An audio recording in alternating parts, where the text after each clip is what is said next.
Whaatala whatu Samoa I lenei tai au fou ina ua taʻitaʻina mai alo tou soifua ma so matou ola I le alofa ma le agalelei o le atua ma alo lava le tai au manuia I lenei foʻi aso fou ua tatou aulia ia a o iai pea le kalesia I le laumua I malua I le usugafono I lenei foʻi vaiaso o lea ua tapena mai ia le suga I le toeina pensione ma lolo ia tavita roma ia e nā te taʻitaʻia le sauniga e tala alo ai ia le fono usu lenei foʻi taeau ia ona whaauaua I lea o taulamaga o le fono tele I lenei foʻi aso mo le silafia le tatou atunuu e mese le tapuaʻiga mau a le ekalesia o le itulae tasi I le auli nei o le a fai ai se sauniga faapitoa e tauaoina ai ia se whailonga tāua le whailonga profesa ia po le tofi profesa a le sunga I le alipule o le kolisi malua o le aawina tu sao ina tu ai fo ia tātou whasalonga I le tā le tasi I le auli nei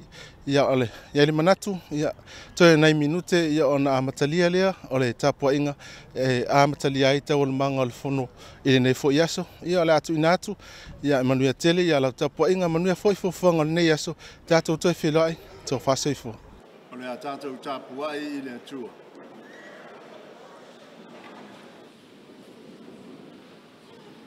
Au whetala I mai le li a te ia, I nā anu ia. Au a o le ipu lava o ia o whiliwhilia mao. E momoli lo ingoa I luma o nu ese, ma tupu, ma le whanaunga I Israel. Se I tātou te tāno. Le atua siri e se lo mātou tama e whaavavau. O mātou no foi ma le mi ngao I o luma. Sa au ni ofo atu le taulanga o le whaafitai ma langi lo vi inga. Le o mātou whanau nau atu tama. Se I mana mai folo nganga I o mātou lunga te ito tasi. Ina mātou mauti nolo iai ni mea nei. Ma ngā ai lo mātou lea unga, e vivi ma whamanu atu I lau fiu. Mātou ole atu I lau suafa ma malu Iesu ke riso lo mātou ali. Amen. O le whaitawina o le fionga pa ia le atua. Tusi filfilia mo le nei aso. Tusi o ngā luenga I lona mta upu e iwa. E whaitawina whiaua wai mai le whai upu se fulu. E o il se fulu ma le valu. I e o iai alatou tusi pa ia. Tusi o ngā luenga I lona mta upu e iwa. Whai upu se fulu e o il se fulu ma le valu. Tātou te whaitawina whiaua wai. Sa I tamaseko le tasi so ana nia le ingoa. Ua whitalai mai foi le li I te ia I le whaalinga. Ana ni ai, ua tali atu o ia le li ie, o au le nei.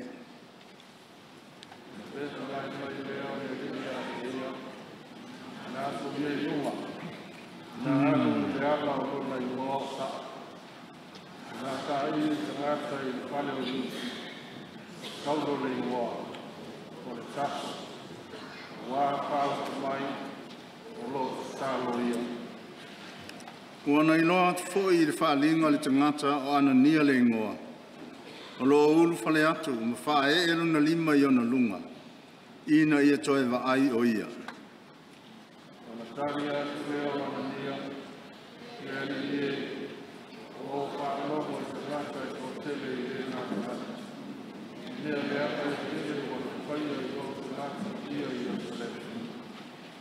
E ana foi le pule mai le awosi taunanga sili. E fusi umalama I e ua wala au I lo suafa I nei.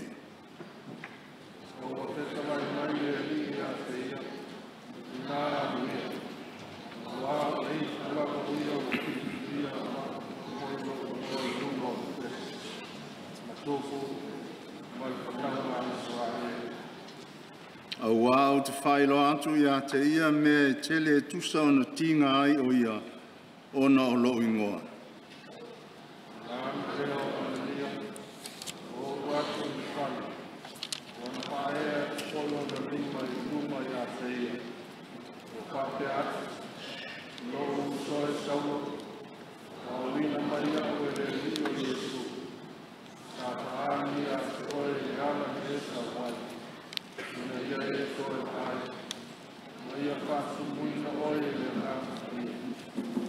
le foi upo e sefulu ma le valu.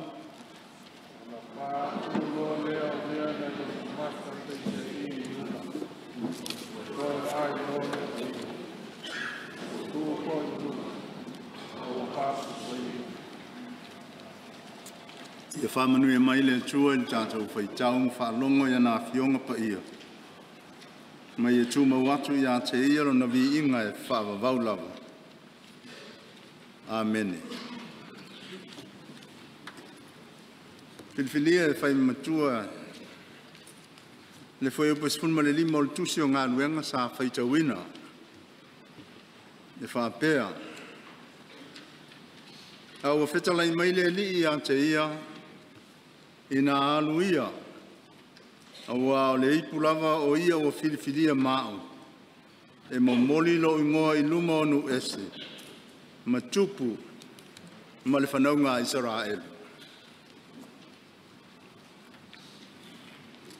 O le manatu au tu o le aso. Whaao ngā o se mea whai ngā luenga le atua. Whaao ngā o se mea whai ngā luenga le atua. Used as an instrument of God. E whamatala manino e le upu mea whai ngā luenga, lona lava winga. O mea tō tino e whao ngā ina e whausia ma whaale leiai ma tā whaioi whatino. E whausia ai mea whai ngā luenga whau e suia ma tō e whaale leiai, mea whai ngā luenga ua tuai ma ua lea o ngā. E tofu le mea whai ngā luenga malona whaiva patino na whausi ai le tufunga ina iao ngā iai. Te ina ne fōi ese mea whai ngā luenga ma lātou whiau. Ai a whai tasi lo lātou manu lauti. Ia ma e a whaiva ma ia tau le leia le matai e ana le ngā luenga. O le whaitaunga o le aso i whao ngā ina e le atua o Anania. O lo ta ui tu tonu o na wala o ina o Saulo po Paulo. A o le upu mapu ngā tā mai o lo whamatala i e luka le tu ai ngā tangata i ei Paulo. O lo na winga o le mapu ea i le toa tā mai. O le lea tali e ina e Paulo o onga whakerisiano o Iesu o le whaola ma le alo o le atua. Na Musa e saia e aila ngona o le loto saua e whaamatau ma whasioti i le au kerisiano. Na viriviri tai e tulituli loa le au whatuatua o tiliola i Tamaseko. Ona o sauanga le lotu i utaia ma le malo Roma. Sa i sai me toi whaafoi i Yerusalema e whaamasino ina ma whasia. Ina ia mate le nei tala i ngafou. Ao le ala i Tamaseko na furi whaoa i le wa ao mala. A e furi alo le sao manu. Ina ua whaalawe whaule ke riso toi tu i lana sa vali. O le talai ngā ke riso i a Paulo i lona saua ina o lana e Kalesia. Ma lona le minga e a i tui. O se tua lalo lofa mo ia. Ua e le mawhai e povi, e le povi ngā lua i le whanua. Ona te te atu i le tui ma lo ma maai. E whaatonu tonu ai e lona matai. E whapena foi o na le angaia e Paulo ma sos tasi. Le pule tu tasi e Keriso e ou le Kalesia. O le malamalama e le ngata na se ngaia ai mata o Paulo ma la lafua ilun tino i le ala. E na urufia ilun na loto. Na salamo ai o na se matatonga e ai le whatuatua. E tula i ai e ui na popongi lana vaai. E sa vali ma le whangalango ia Keriso. Ma tali i langi le polo inga mo ia. O le whamalolo ina o Paulo. Ma le toi ma manu ina o lona tangata tuai e whai ma mea whai ngā luenga o ngā. E ma nawa tuai le whi au o le tala le lei. O le whai valea mtofia i ai e le atua Anania. A o le wha fiti a Anania na se manu a ela ila na whautanga. e tali lona wala auina. Whaavae mai tala ave o le sauao Paulo i le au whātua. Peitai o le mana o Keriso na lafo tuina io na langona masalo. Matiti e ai le whātua e alu e whātau nuu. Mea ofo ngia na te lei mawhauwhauina.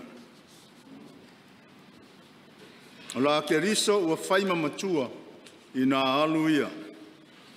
Awa le ipu lava o ia o Filifinia mau e momoli lo ingoa i luma o nu ese ma tupu ma le whanaunga Israel.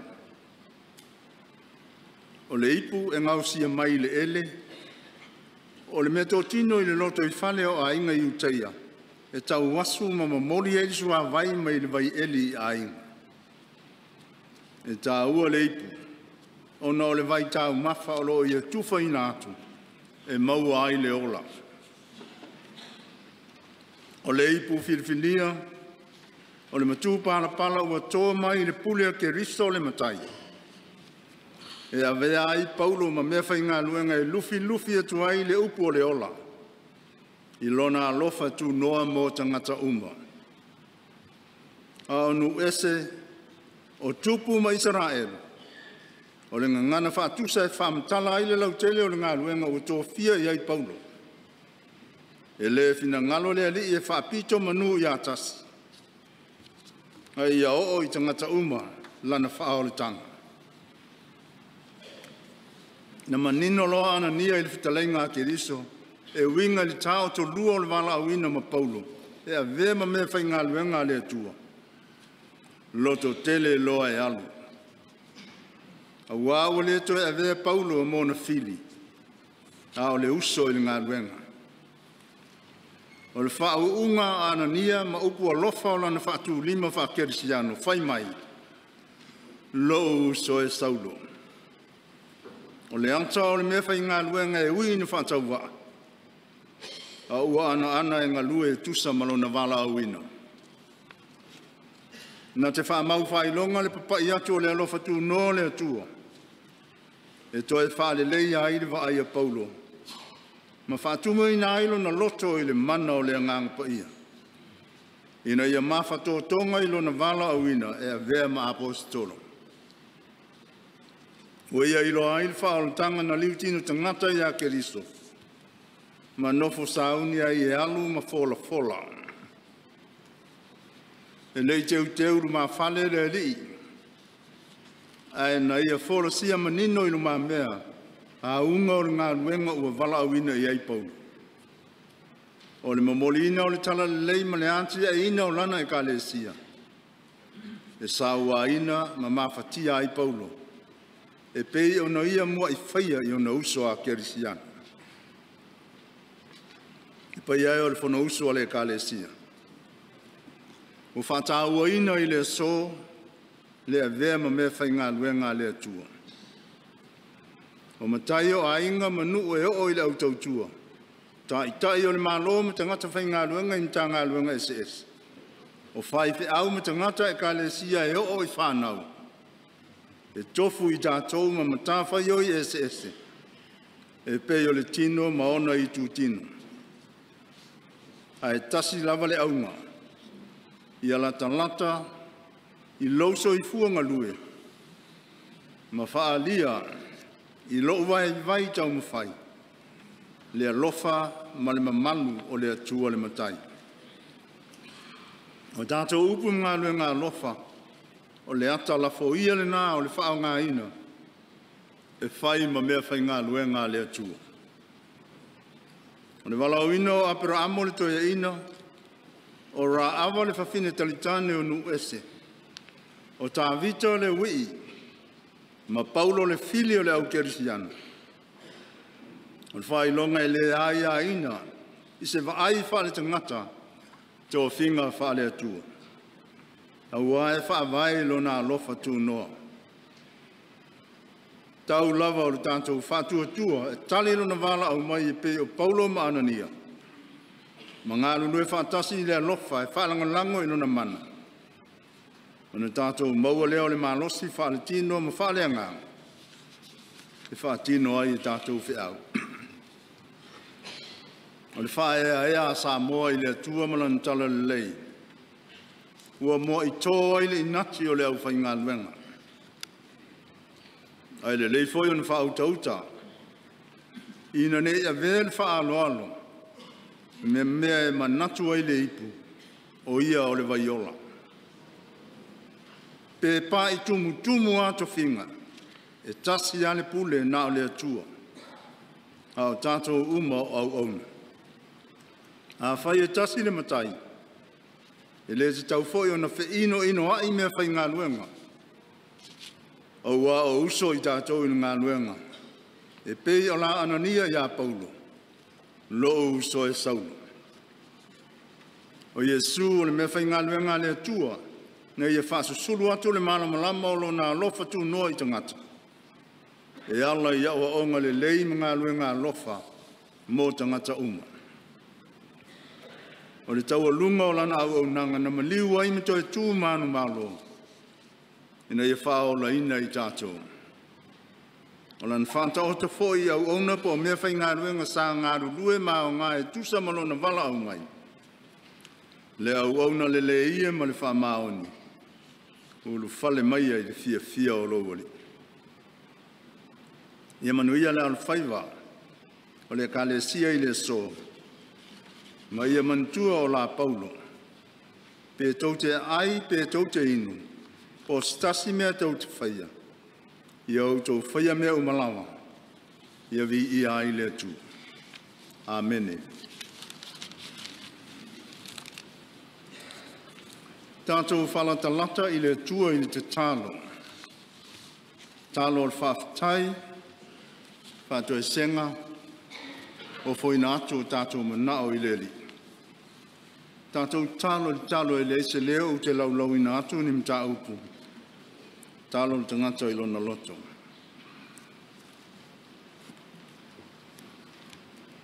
Whaftai le tua. Ono loa lofa e whaupe i tae uma. E anga wa ai tātou uma e mauina e pei fo i ole nei asu. Sauni ai tātou i tino o mā whau mā nganga mō le ngā luenga o le nei asu.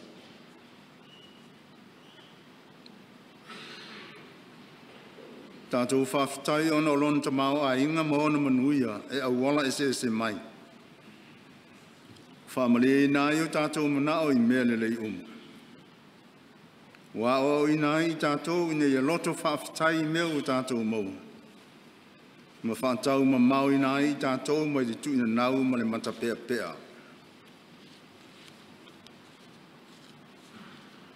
Tātou whawhitai mo tātou wala awina i lana ka le sia. O whai ai tātou ma a whiau o lan tala le lei. O whao ngā ina i tātou upu mga luenga le lei. E a vea ma whamanu yanga i tangata alau tele. Ma a vea i whuiru tātou wola tau au ngā ina. E vi i ai lona mamanu.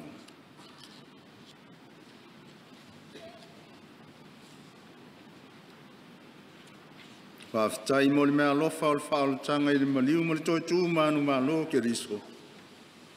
Wa au mai ai tātou le whamoe ola. O le file mu ma le oli e whaavavau. Tālo le whātou e senga.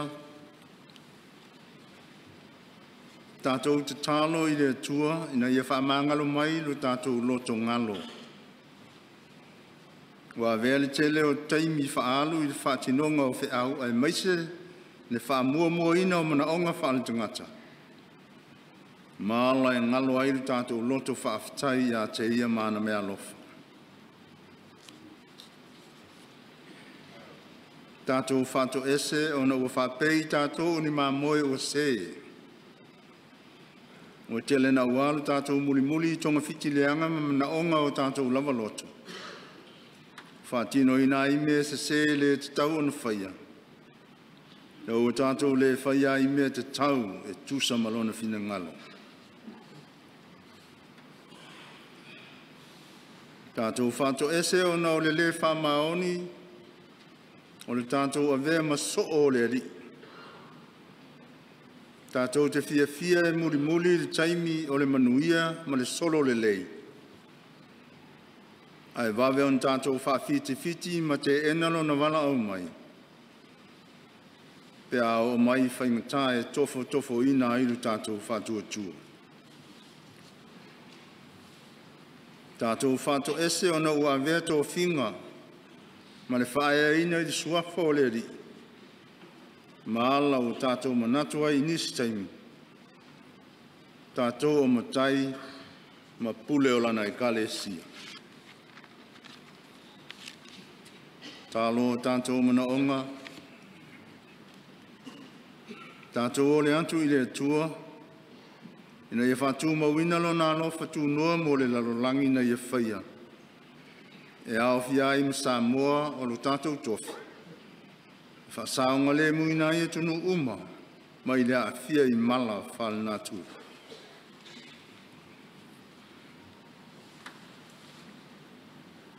Ia papai mai fōilo na while mu i māloa ma tangata lau tele, o lo whea ngai ma whewaiwai a inga. Ma fōa i mailon ta mau a inga, i e o lo mawhatia i le motiva ma so se whawhita au.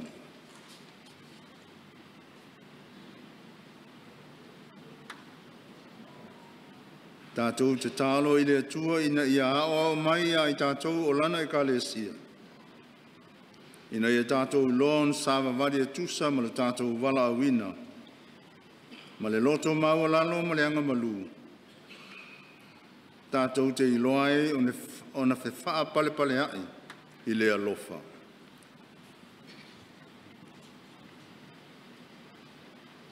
Tātou te tālo i ne whātū mawina pia i lunga o i tātou le musumusunga lo na nganga pa ia. Tātou te mauai, le loto te tele o atuai e whaia mea le lei uma. E sānga whātala le lei na i pia Samoa, mā ti na e ailo na mā lo i le nei lalolangi.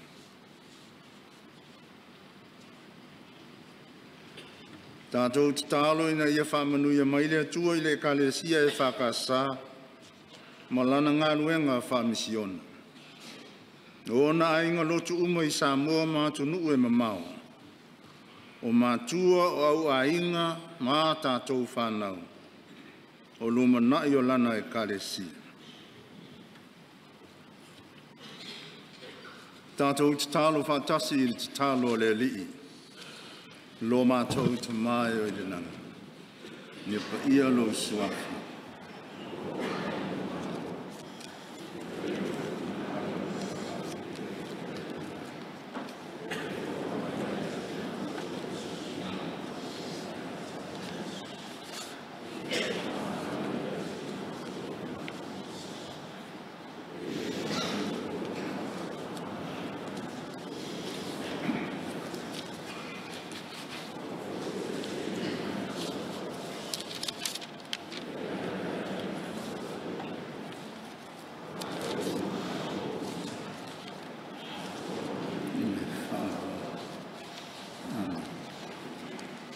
Anjo vi atu le tua i lona vi inga e valu spul ma le lua.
Tātou tāpua inga.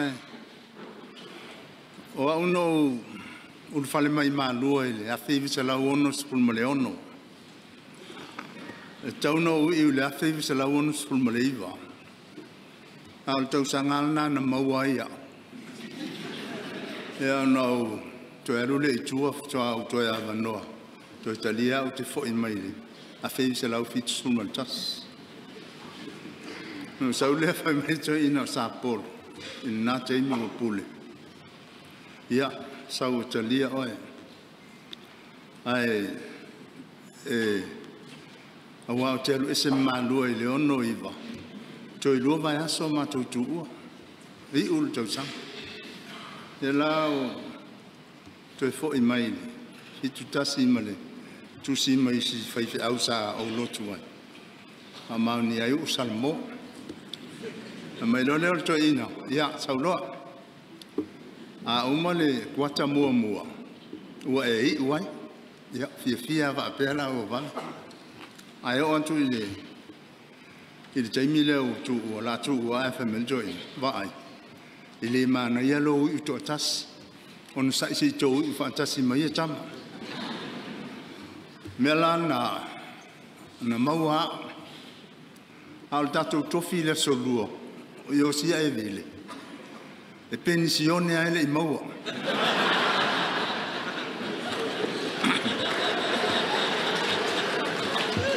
Tato pati mole le maua.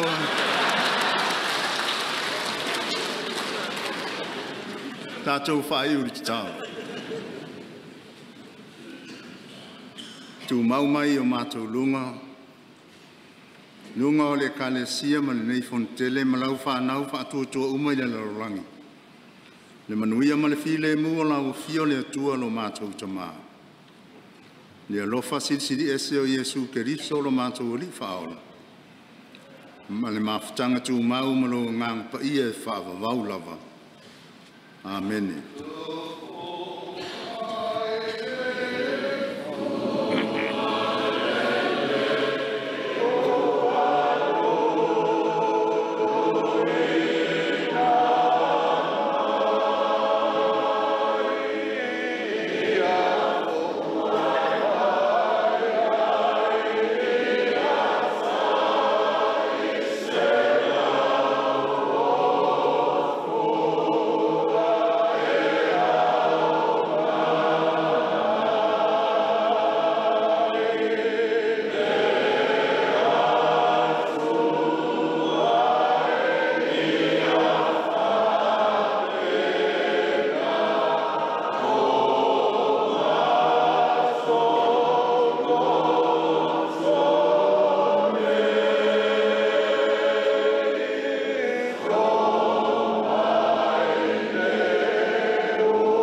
Lea sa whātau sili mea nei le matenga.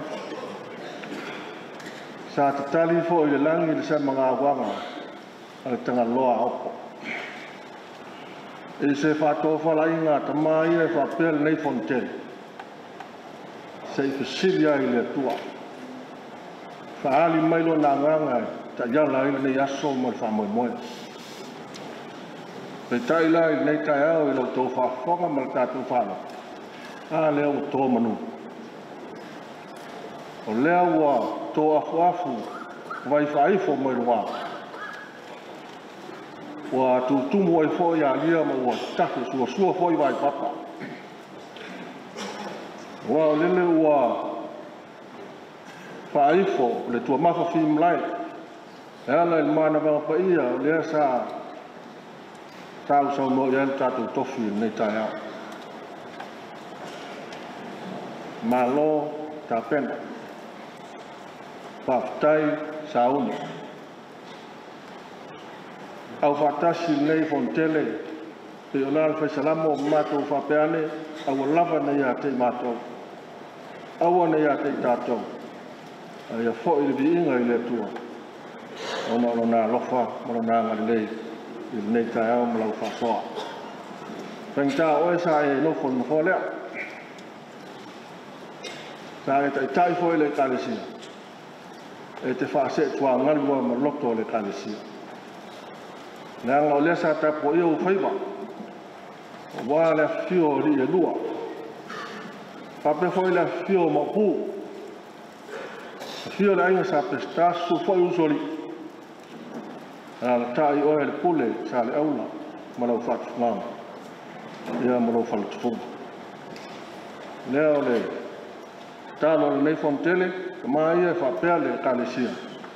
Ia, whaifo manu mai langa. Whamanuia tele le atua. E uia ina ua lo fo ina yaso e whase tua ngalu ma le whiau ma le ngalu. A lea o matou whalonga, whawhitai. E leo uma lava le whalawa kate, e leo whaititia fo i soa u whamu. E leo mui titi fo i la mepa. Mea lofa le tua u fo ina ia oe. Ia, ola pēr lea whaiwhaiwa o wār ngā ruel. Te whase tua ngadu ma, talo ma, paupautua, e a wāle kālesia ma le whiau. E le se totongi, ai saunia le kālesia se mea lofa whataua.